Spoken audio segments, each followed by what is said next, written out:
शांति शांति शांति। शांति शांति शांति। हो गया ये 25 हो गए थे ना? कौन से?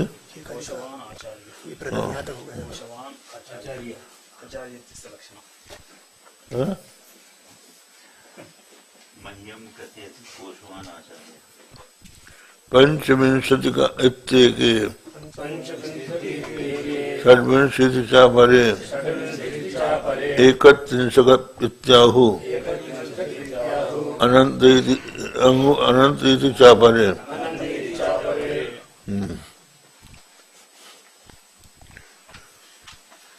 ये प्रधानम पंचविंशति इत्येके प्रधानम मूल प्रकृति महदहंकार तन्मात्राणी सप्त प्रकृति विकृतया। ये पंचविंशति तत्व हैं, इसका वर्णन कर रहे हैं कि जो सांख्य लोग हैं वो कहते हैं प्रधान, उनके यहाँ प्रकृति को प्रधान कहते हैं। प्रधान का ही नाम है मूल प्रकृति। तो मूल प्रकृति से महत्त्व, अहंकार और तन्मात्रा। तन्मात्रा वाले शब्द, स्पर्श, रूप, रस, पांच।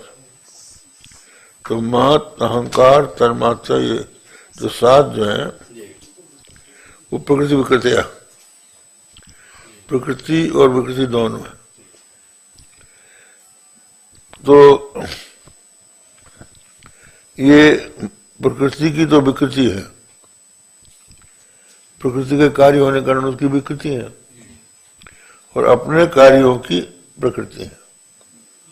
प्रकृति का कार्य विकृति है। प्रकृति का कार्य विकृति है। विकृति का मतलब है कार्य, और प्रकृति का अर्थ है कारण। तो ये दोनों कार्य कारण साथ जो है, मैंने मूल प्रकृति केवल कारण है, और ये महत्त्व, अहंकार और पंच तन्मात्रा कारण भी है, कार्य भी है, कार्य भी है और कारण भी है। मूल प्रकृत्यपेक्षया कार्यत्वम, हाँ, भूतापेक्षया कारणत्वम। ये प्रकृति विकृति सप्त। और षोडशस्तु पंच कर्मेंद्रिया, पांच विषय, पंच कर्मेंद्रिया,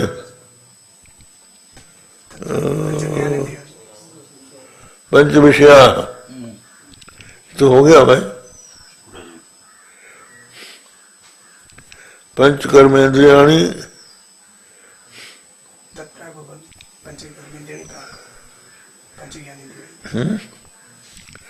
नहीं, यहाँ पर ये बात हो रही है पंच तन्मात्रा तो आ ही गया, तो पंच कर्मेंद्रियाणि में पंच विषया लिखा है।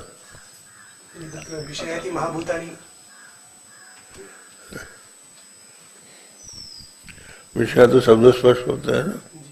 एकादश इंद्रिया, पंच तन्मात्रा 16 हो गए महाराज जी। नहीं, तन्मात्रा न तन्मात्राणि भूतानि, पंचभूतानि विषय शब्द। अच्छा, इसमें होना चाहिए पंच कर्मेंद्रियाणि, पंच ज्ञानेन्द्रियाणि और मन, षोडशस्तु विकारा।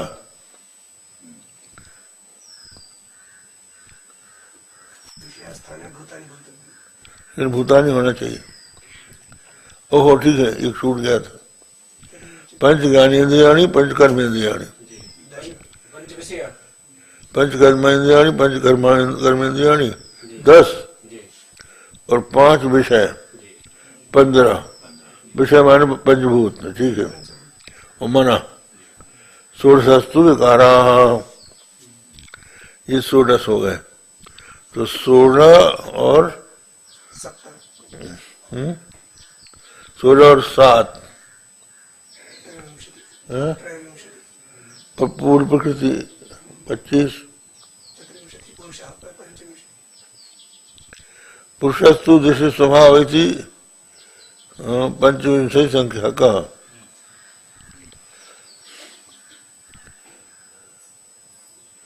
24 हुए ना।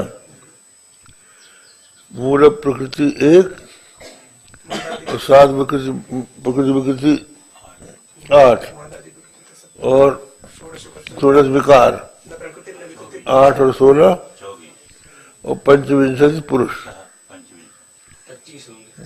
25।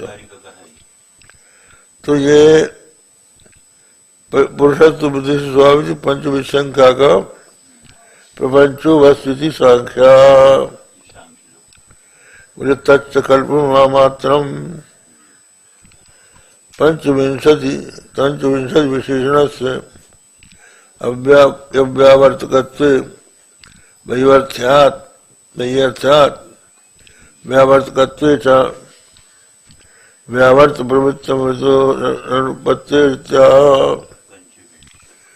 यहाँ इन्होंने ये तर्क उठाया पंचविंशति आपने क्यों कहा, 25 ही क्यों कहा। इसका मतलब ये है कि इसका व्यावर्त कोई ज्यादा कहता होगा तो उसको अलग करने के लिए आपने पंचविंशति कहा। 26 क्यों नहीं, 23 क्यों नहीं। पंचविंशति कहने का मतलब ये है कि कोई व्यावर्त है जिससे अलग करने के लिए आपने पंचविंशति कहा है। आगे आएंगे। तो ऐसी स्थिति में अगर आप कहते हैं कि व्यावर्त कोई है तो वो व्यावर्त जो है वो भी तत्व है। वो अगर प्रामाणिक है तो फिर 25 ही कहाँ रह गए। और अगर वो प्रामाणिक नहीं है तो पंचविंशति क्यों कहा तुमने, किससे अलग करने के लिए कहा, ये कहते हैं।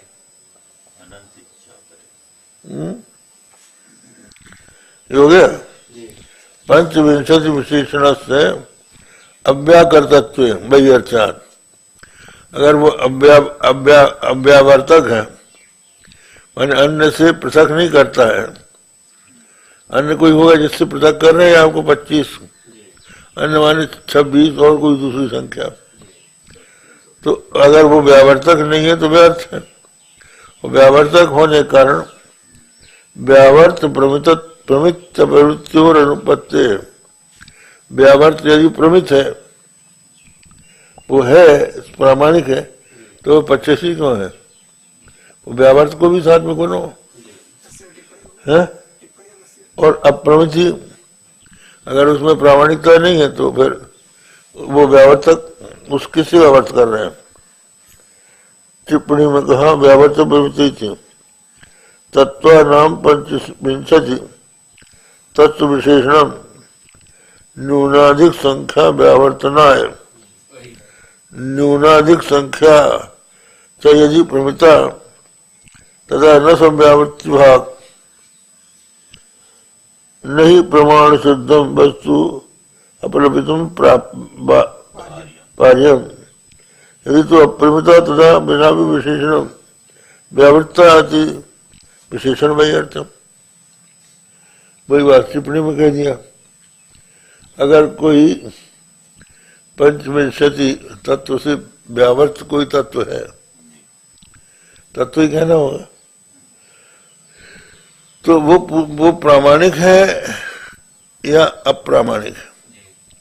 यदि व्यावर्त अन्य तत्व कोई प्रामाणिक है तो उसका अपलाप क्यों कर रहे हैं पंचविंशति कहकर। और अगर आप प्रामाणिक है तो आपका ये पंचविंशति कहना बेकार है। तो ये पंच शब्द बेकार है। ये हो गया। अच्छा प्रश्न उठाया। ठीक है। पातंजल पुनरीश्वरमधिकं पश्यन्तः षड्विंशति पदार्थाः इति कल्पयन्ति। अब पातंजल जो है योगी वो पंचविंशति 25 तत्व तो मानते ही है लेकिन ईश्वर को और मानते हैं। हाँ 26 हो जाएंगे।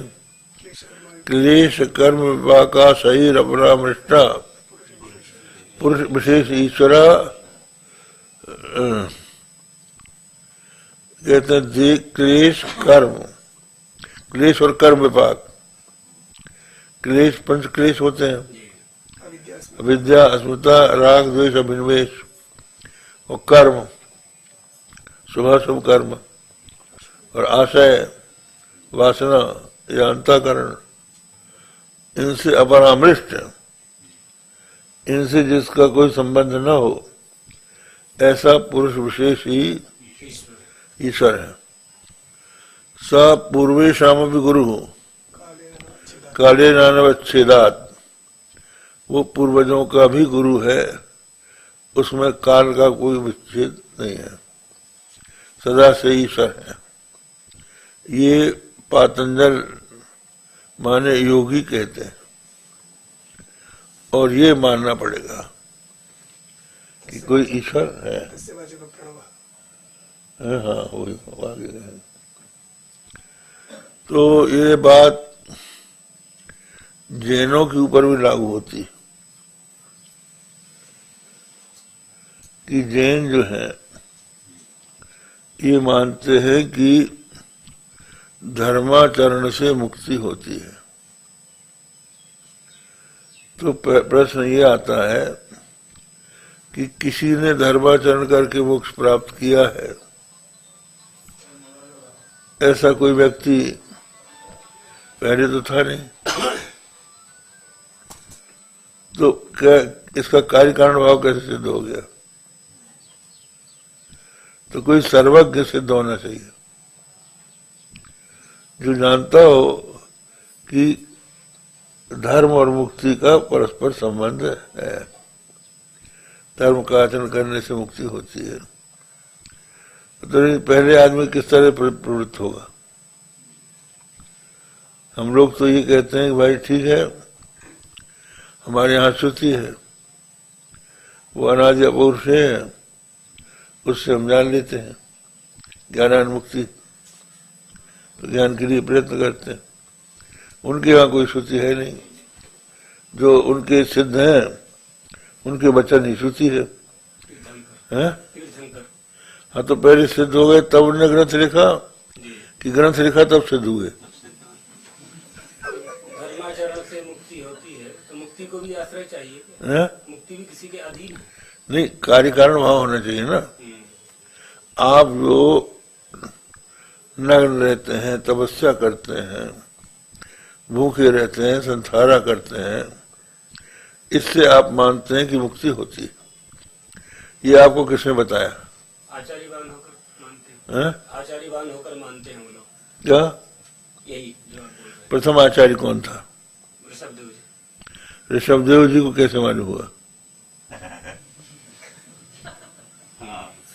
अवतार थे वो महाराज जी। अरे अवतार मान लिया तब तो हमारे रास्ते में आ गए।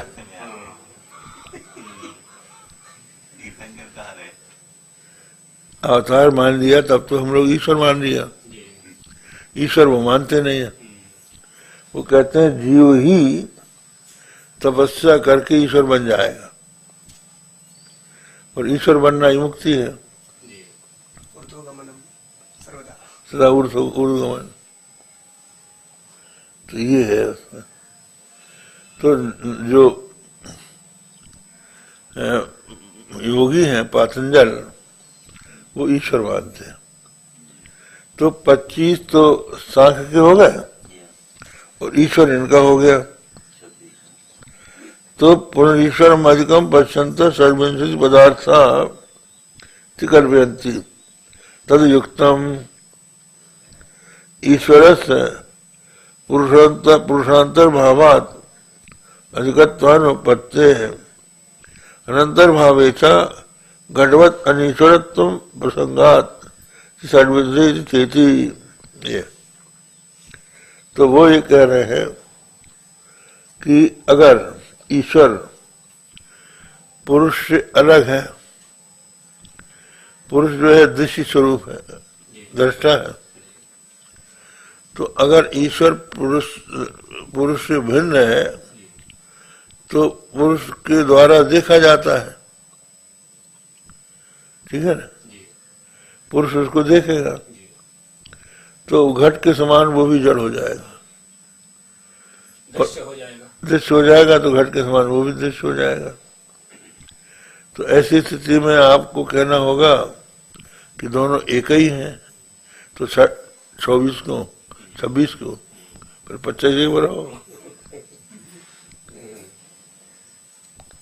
ये हो गया।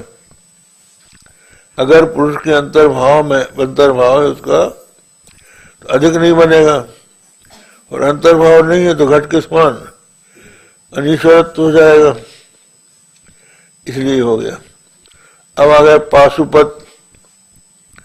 पाशुपत जो है राग, अविद्या, नियति, काल, कला, माया, ये अधिक है। तएव एकत्रिंशत् पदार्था इति ब्रुवते। क्यों शास्त्री?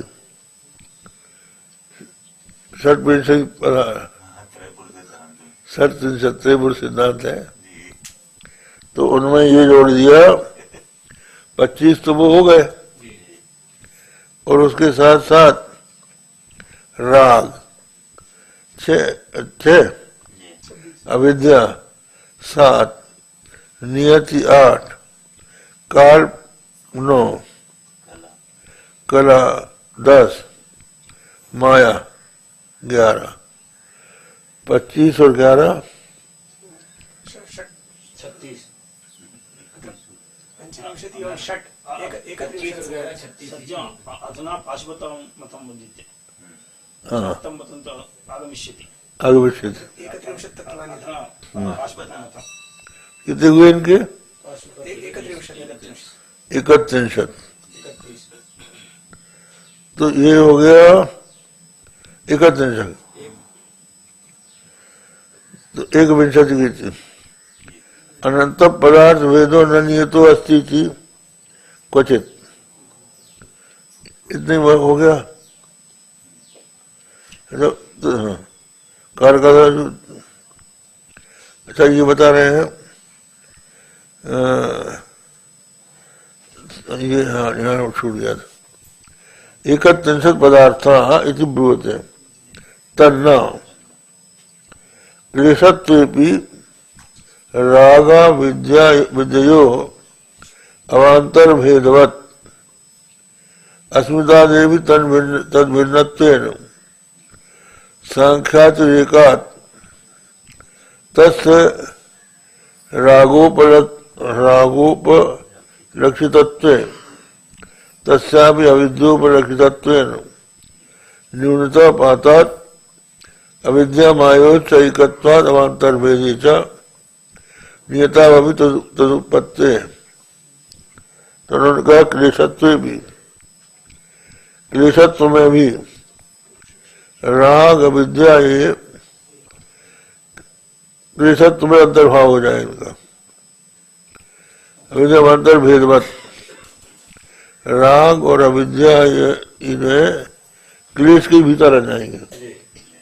क्लेशत्व में ही राग और अविद्या का अंतर्भेद हो जाएगा। और अस्मितादेरपि तद्भिन्नत्वेन अस्मिता 4 क्लेश है, 5 क्लेश है ना, अविद्या, अस्मिता, रागद्वेष और अभिनिवेश, ये 5 क्लेश।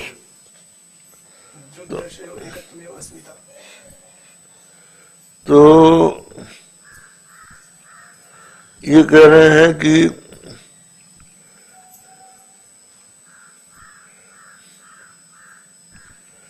क्लेशत्वेपि राग विद्यो अवान्तर भेदवत्, राग और अविद्या दोनों का अवान्तर भेद क्लेश होने पर भी वेद अस्मितादेरपि तद्भिन्नत्वेन अस्मितादि जो है ये क्लेश में ही है, लेकिन इनको भिन्न रूप से जोड़ दिया तो संख्यातिरेकात संख्या बढ़ गई। रागोपलक्षितत्व तस्यापि अविद्योपलक्षितत्वेन, और अगर अस्मिता को राग से उपलक्षित मान लिया जाए तो वो राग भी अविद्या से उपलक्षित हो जाएगा। इसलिए फिर एकत्रिंशत नहीं बनेगा, न्यूनता पातात। और अविद्या मायोच्चैकत्वात्, अविद्या और माया एक ही है। अवान्तर भेदे च नियतावल तदुत्पत्ति, अवान्तर अगर भेद मान लिया जाए तो नियतावल तदुत्पत्ति, इसकी टिप्पणी में कहा नियते दैवम तत्वामि शुभाशुभत्वा मामांतर वेद सत्व संख्यातिरेका पत्ते। नियति जो है इसको दैव को नियति कहते हैं। नहीं तो मैंने वही फल, वो प्रारब्ध। तो शुभाशुभाभ्याम अंतर अमांतर भेदा वे तत्व है। तो नियति भी दो तरह की होती है, शुभ अशुभ, इनका अवान्तर भेद है तो संख्या बढ़ जाएगी, नियति भी दो हो जाएगी, तो कहीं कम हो जाएगी कहीं ज्यादा हो जाएगी। इसलिए एकत्रिंशत भेद ये जो आपने कहा वो सही नहीं। अच्छा,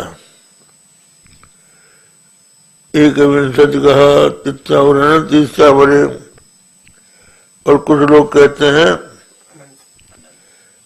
अनंत पदार्थ भेदो नहीं तो होती चीज केचित, पदार्थ के वेद अनंत है, नियत कुछ नहीं है।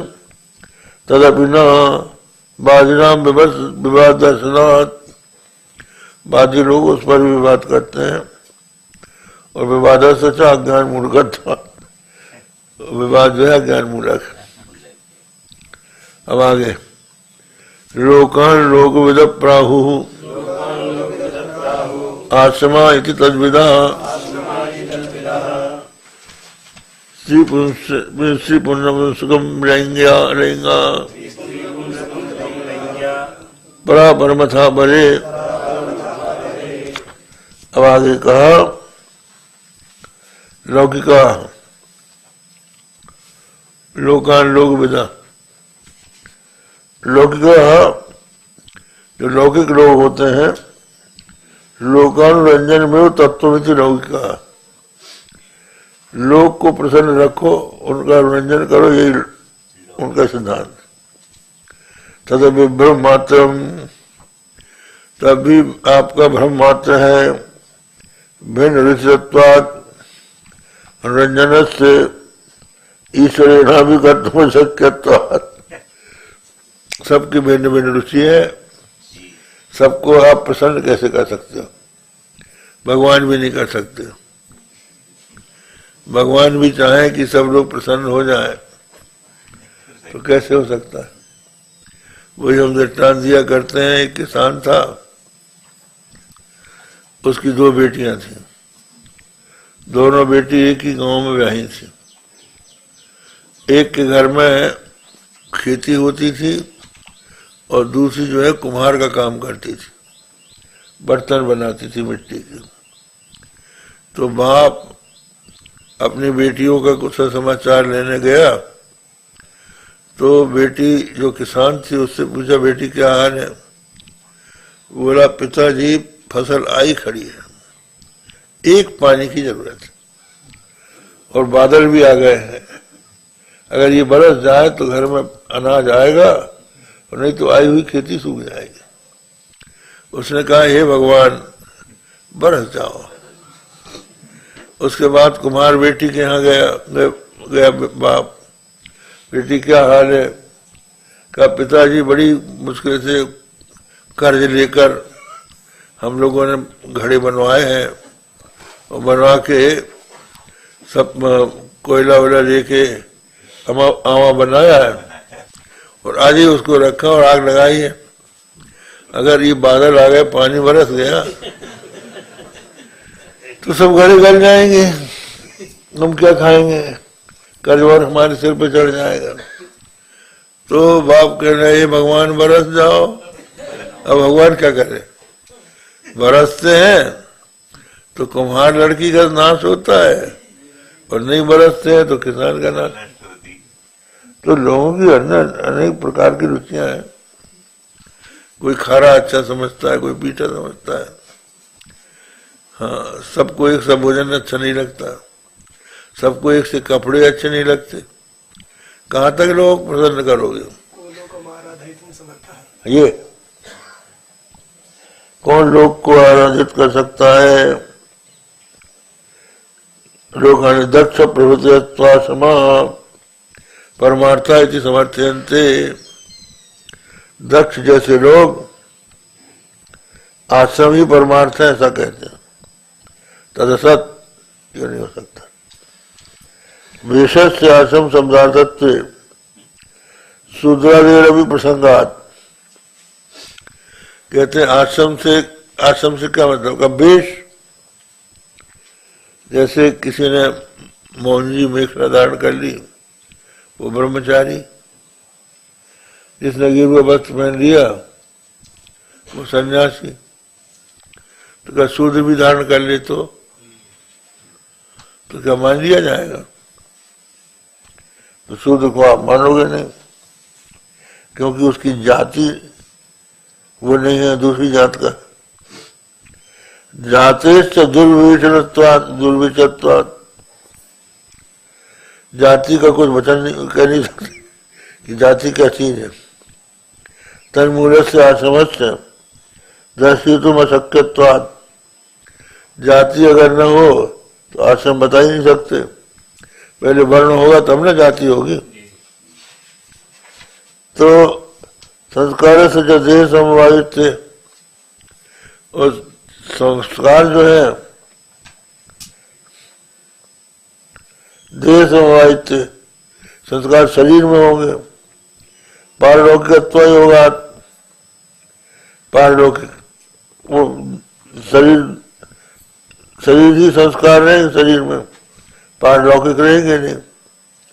और संगीत आत्मा नहीं तो समवायात, असंग आत्मा में संस्कार रहेंगे नहीं। ये हो गया। अब यहाँ पर टिप्पणी में देख लेते हैं।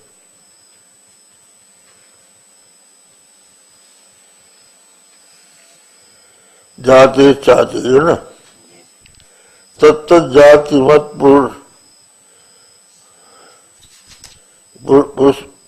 तो क्या शब्द है?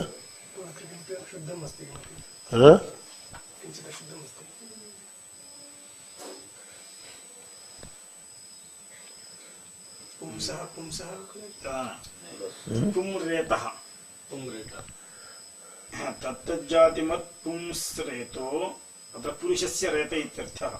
पुंसरेतो भवत्वस्य जाति विवेचनं साधनत्वे तत्पुंसस्तज्जातीयत्वे तत्पूर्वोपयोगित्व अवस्थया तादृशः नाश्वासी इति जातः इत्यर्थः।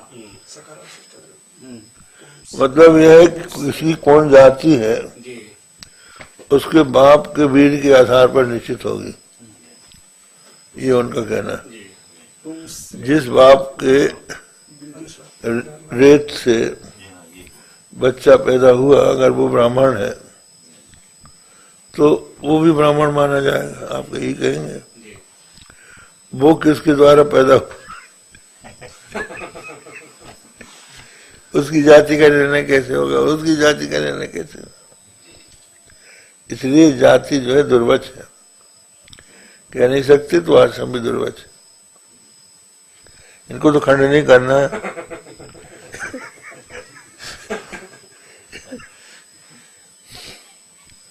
हो गया। कहते हैं तत्त जाति मत पुनरेतो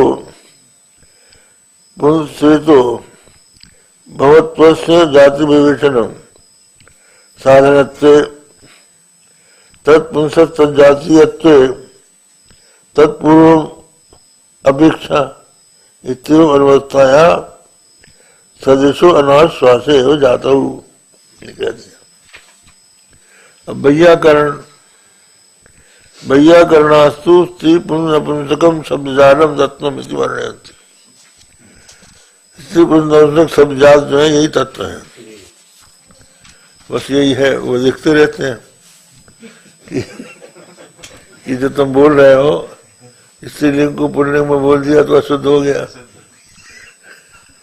नपुंसकलिंग को पुल्लिंग में बोल दिया तो अशुद्ध हो गया। तो यही उनका विवेचन चलता रहता है। तो ये बोलते हैं तदप्युक्तम श्रीयादे शब्द स्वभावत्वे सर्वादीनाम त्रिलिंगत्व योगात् एकस्य अनेकत् स्वभावत्व संभवात् औपाधिक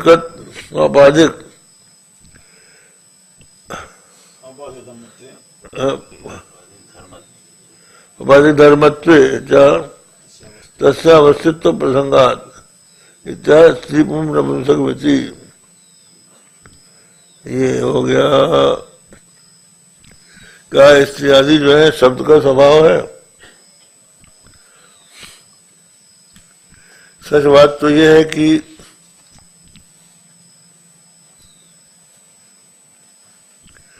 पदार्थ का स्वभाव लिंग नहीं होता। जो पदार्थ है, जैसे मान लीजिए स्त्री शब्द है, स्त्री पदार्थ है, उसका शब्द है दारा। दारा शब्द है पुल्लिंग और नित्य बहुवचनांत।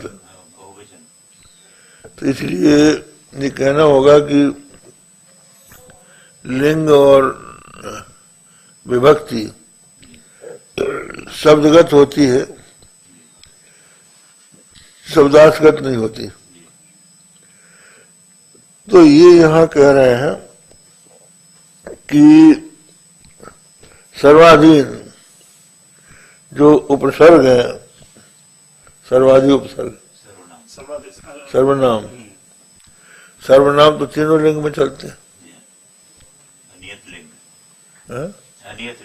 अनियत लिंग है। तो शब्द स्वभावत्व सर्वादीनाम त्रिलिंगत्व योगात्। सर्वादि में त्रिलिंग होता नहीं, एक से अनेकत स्वभावत्व असंभवात्। अच्छा हाँ, जो सर्वाधिक जो है उनके तीनों लिंग हो जाते हैं। नहीं वक्त, हाँ ये कह रहे हैं। जैसे अपने तत्शब्द है तो हम नपुंसक लिंग में तत् कहेंगे और पुल्लिंग में कहेंगे सा और स्त्रीलिंग में कहेंगे सा। तो एक को तीन कैसे कह दिया? एक ही शब्द का तीन बन नहीं सकता। इसलिए ये भी नहीं बना। औपाधिक धर्मत्व का इनमें उपाधि है, उपाधिक धर्म है इनका त्रिलिंगत्व। तो कहें उपाधि जो है अवस्तु है, तस्य अवस्तु प्रसंगात, इसलिए वो अवस्तु हो जाएगी। स्त्री पुरुष लिंगा ये हो गया, इनका व्याकरण कट गया। अच्छा अब लिंगा, परापर, हाँ लिंगा हो गया। परापर मथा परे द्वे ब्रह्मणि वेदितव्ये परंचा परंचेति केचित् तच्चना परिच्छेदे क्वचिदपि ब्रह्मत्वा योगात् वस्तुतो अपरिच्छिन्न सद्भावात् इति परापरम इति। दो ब्रह्म श्रुति कह रही है, दो ब्रह्मणि वेदितव्य परंचा परंचेति क्वचित तच्चना परिच्छेदे क्वचिदपि ब्रह्मत्वा योगात्। अगर ओहो ये कह रहे हैं कि ब्रह्म यदि दो हैं, पर और अपर, तो अगर पर ब्रह्म है और अपर नहीं है, तो ब्रह्म परिच्छिन्न हो गया, पर से भिन्न हुआ ना, अपर हो गया, तो वो उससे भिन्न हो गया। तो भिन्न हो गया तो जिससे कोई भिन्न हो गया वो ब्रह्म कहाँ है? ब्रह्म तो अद्वितीय होता है।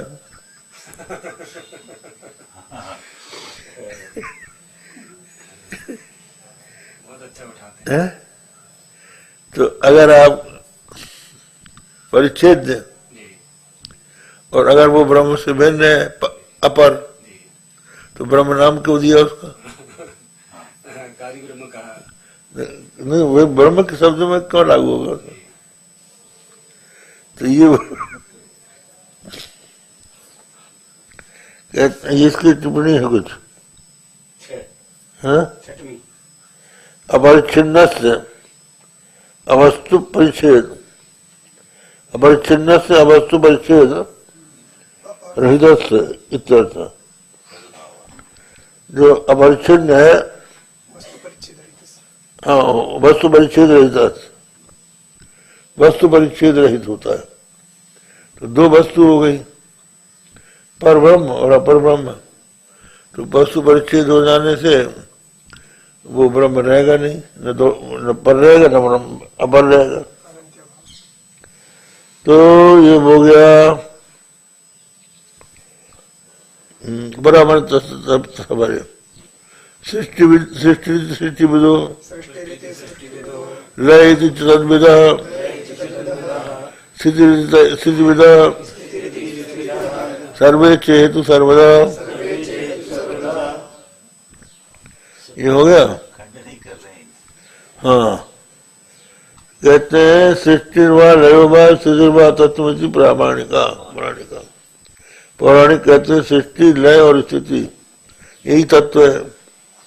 तदपि कल्पना मात्र सतो असतो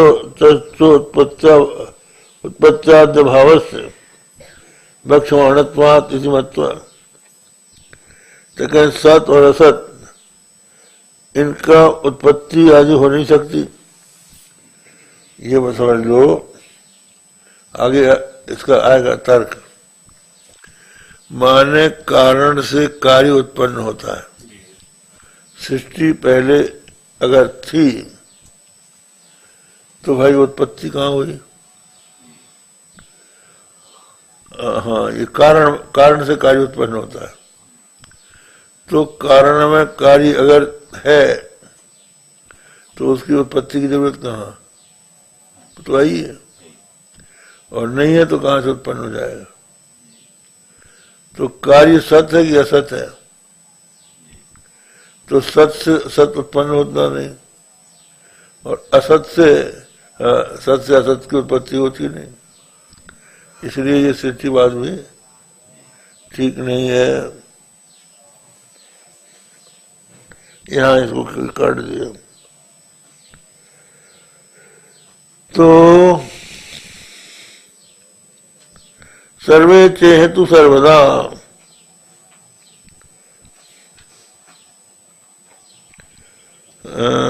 तो असत क्या उत्पत्त्या जभावस्य भक्षमाणत्वात्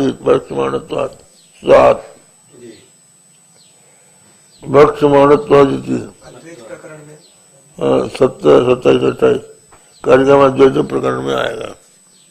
ठीक है, वो यही आएगा। अंदाज सामने बोल दिया। तो सृष्टि इत्यादि यथोक्त कल्पना नाम अधिष्ठान सूचित। यथोक्त कल्पना का अधिष्ठान सूचित होता है। सर्वम चेति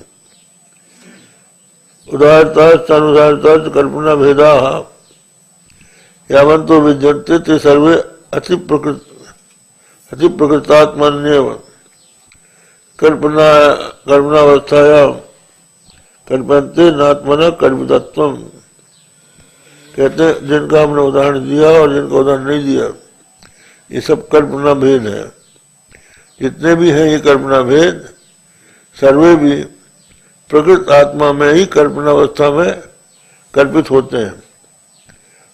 इसलिए ये सब कल्पित है, न आत्मा न कल्पितत्व। आत्मा जो है कल्पित नहीं है। सर्वस्व कल्पितत्व न अधिष्ठानत्व योगात। अगर आत्मा को भी कल्पित कहोगे तो अधिष्ठान कौन रहा है, किसमें कल्पना हो रही है? कहीं अध्यास, कहीं जो होता है अध्यास जो है बिना निर्दिष्ठान नहीं होता।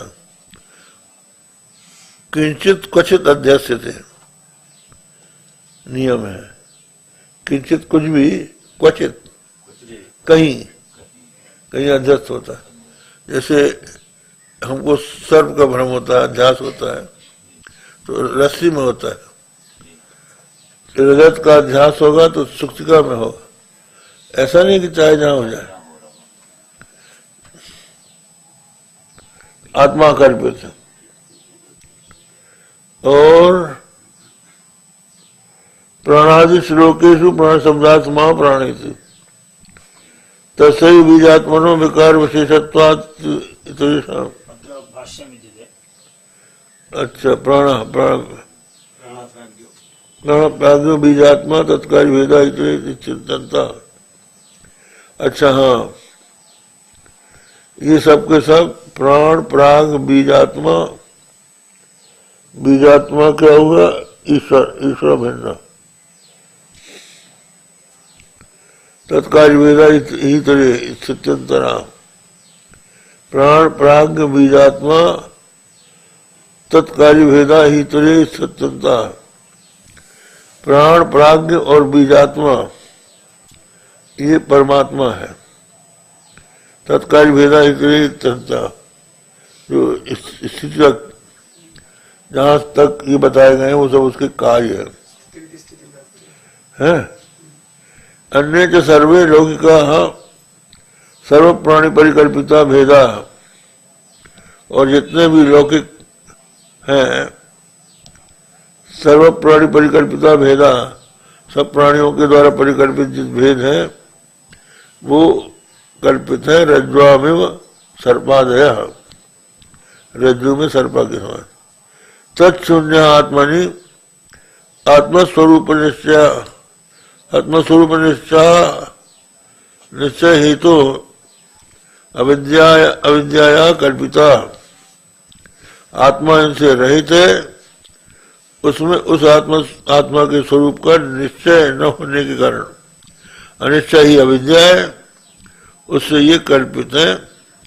पिंडी के दौर था ये सब का सब प्राणादि श्लोकार, प्राणादि लोकानाम, प्राणादि लोका जितने भी बताए गए सब कल्पित है। प्रत्येकम पदार्थ व्याख्याने फलू प्रयोजनात् यत्नो न कृता। तो भाष्यकार ने इन पर ज्यादा विचार नहीं किया, टीकाकार ने किया। अब अंतिम श्लोक ये है, यम भावम दर्शेद्यस्य तम भावम सतु पश्यति तच्चावति च सबूतात् भूत्वा सौ तद्ग्रहं समुपैति तम्। किम बहुना प्राणादीनाम अन्यतम उक्तम अनुक्तम वा यम भावम पदार्थम दर्शेद यस्याचार्यो अन्यो वा आपता इदमेव तत्त्वमिति सतम भावम आत्मभूतम पश्यति अयमहमिति वा ममेति वा तम च द्रष्टारम स्वभावो अवति यो दर्शितो भावो असौ भूत्वा रक्षति। स्वेनात्मना सर्वतो निरुणद्धि तस्मिन् ग्रह तद्ग्रह तदा विनिवेशा इदमेव तत्त्वमिति सतम गृहीतारम उपैति तस्य आत्मभावम निगच्छति। ये हो गया। कहते हैं जिसके जो गुरु बता देते हैं कि यही तत्व है तो वो उसी को मान बैठता है, उसी को देखने लगता है।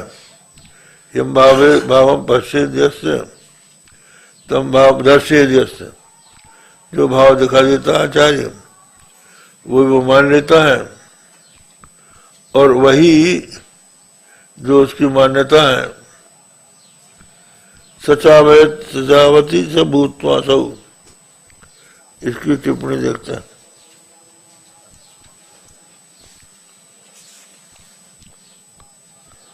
अस्य स्वामी तस्मिन् अविनष्टं कृत्वा अन्यत्र प्रवृत्तिरुपरमति इत्यर्थः। भूत्वेति साधक तादात्म्याभ्यासो भूत्वा, ये है।